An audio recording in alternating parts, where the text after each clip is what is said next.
Good morning, Enigma fam. Hope all is well. Yo, I haven't done these kind of videos in a very long time.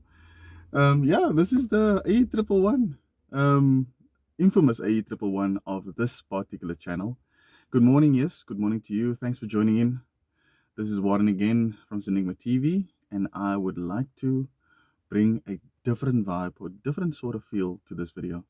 I know it's a long intro. I'm servicing a Hyundai Sonata today. My or our Hyundai Sonata. Yes, let me take you through the servicing of the Hyundai Sonata. Very simple. I think it's simple. It's my very ambitious project so far. Yeah, let's do it. Take care. Peace. As you can see, the car standing on jack stands. A jack is not always good enough, so jack stands for better security, better safe than sorry, as they say, is always a good thing. In the second clip, I'm showing you a distance and close-up shot of the sump plug and sump plug washer that is removed from the sump of the engine to drain the oil.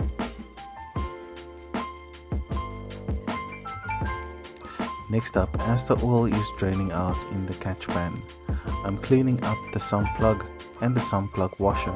Just make sure that every time you do take these bolts out, you make sure that they are thoroughly cleaned and placed back onto the car so that there's no dust, sand or grime on it when you fit it back onto the engine. As the oil completely drained out of the car, I took the sump plug and the sump plug washer and fit it back onto the sump pan of the engine.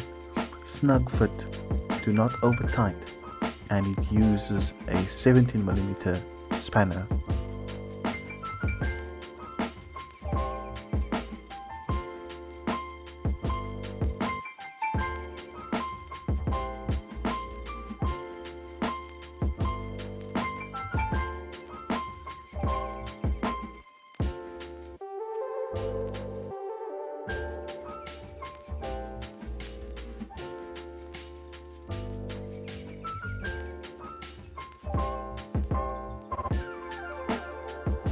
Next up, the oil filter needed to be taken out.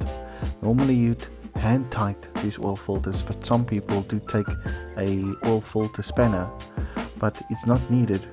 I did struggle a bit, but I managed to get it loose.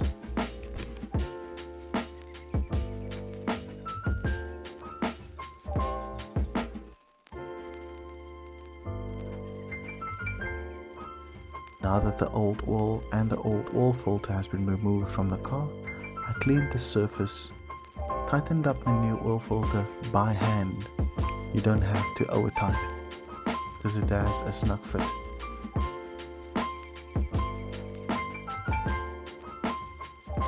Now that is completed, I placed the jack under the car, removed the jack stands, let the car stand on its wheels so that I can continue removing the plugs.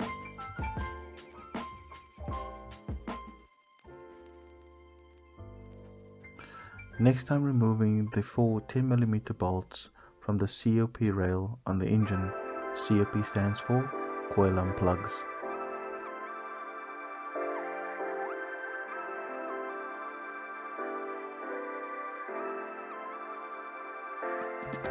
As shown in the next screenshot, the COP rail has 4 small clips on the COP igniter that goes onto the plug of the car. The small clip is very thin, so be very careful not to break it when you slide it or wiggle it backward, so that you can remove the 2 cables or 2 terminals from the COP igniter. After the 2 clips have been removed, I've taken out the COP ignition or igniter from the plug or the cylinder head so that I can get to the plugs that's seated inside the combustion chamber.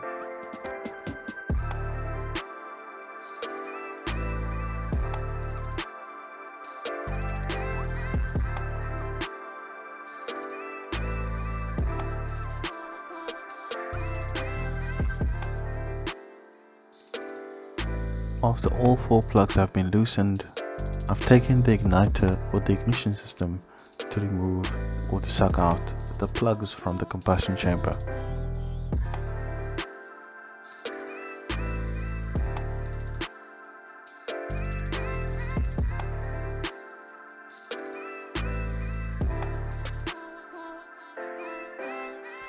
new plugs to be inserted, what I've done is I've slowly placed the new plug into the combustion chamber cylinder where it fits in, and just lift it so that it falls right into the combustion chamber before tightening.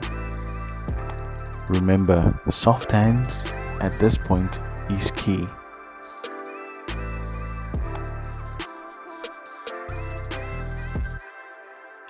So after fastening the spark plugs by hand with the extension and the socket, I securely tighten them with the ratchet to make sure that they have a snug fit into its seated place in the combustion chamber. I placed the COP ignition leads back onto the plug, fastened it with the 10mm bolts, and placed the clips back onto the COPs.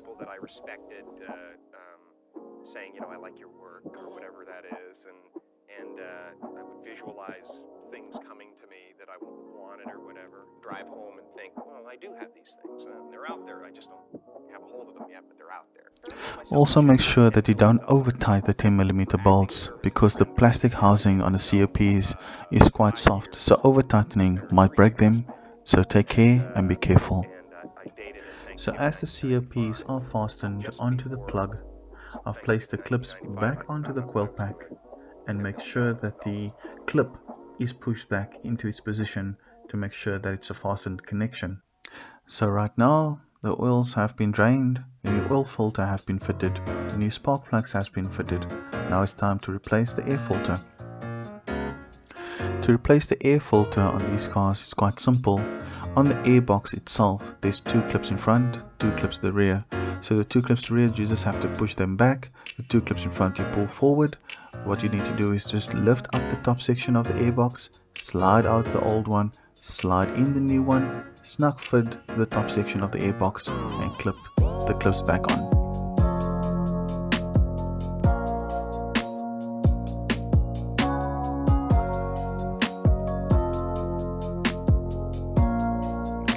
Now that the air filter has been removed and the new air filter has replaced it and put back into the airbox, it's time to fit the oil. These cars use a full synthetic oil 5W30, and that is what I've bought. So the car also takes about 4.8 liters of oil of the entire 5 liters of oil that you have. So be careful not to overfill. I've taken my time systematically. There's 2 markers on the dipstick, one for low, one for full. Just make sure that it is dead center in between the full and the low mark, then you should be a-okay.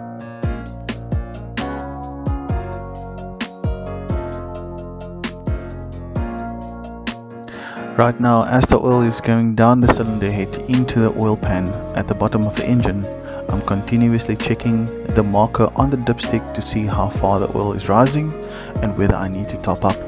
At this stage, the oil was still a bit low. I just topped it up a little bit. The marker ended up in between the low and the full mark, and everything was a-okay.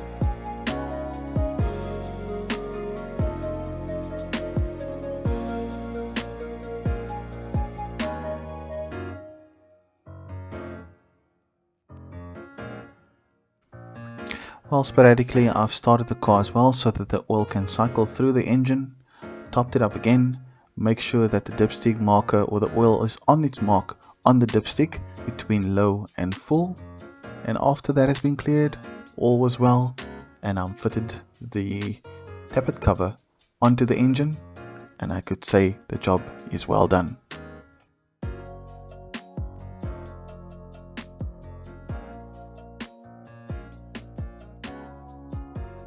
How's it, fam? So this is the service of my Hyundai Sonata 2.4. Like I've gone through all the motions, remember, the car takes a 5W30 oil.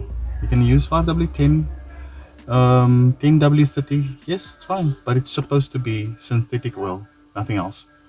I've started the car up, check the dipstick, make sure that the oil is to its mark between full and almost empty.